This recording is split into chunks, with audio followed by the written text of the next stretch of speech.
આજે એક વાત કહું છું, બરાબર ધ્યાનથી સાંભળવાનું.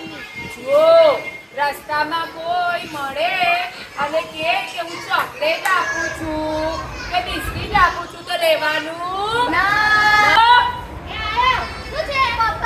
જો ચોકલેટ ખાવાનું ના પાડે છે. એક ચોકલેટ તો ખવાય ને. મમ્મી પપ્પા આપે તો જ ખાવાની છે. કોઈ અજાણી વ્યક્તિ કશું પણ આપે તો કશું લેવાનું. ચાલો ત્યારે એન્જોય કરજો. ચાલો હા.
ખબર નહીં બધા છોકરાઓ જતા રહ્યા.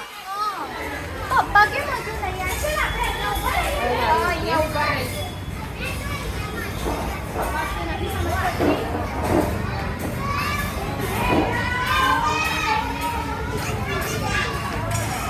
કેમ છો બેટા? બોલીશ ના અમારે સાથી ખાવી. ના.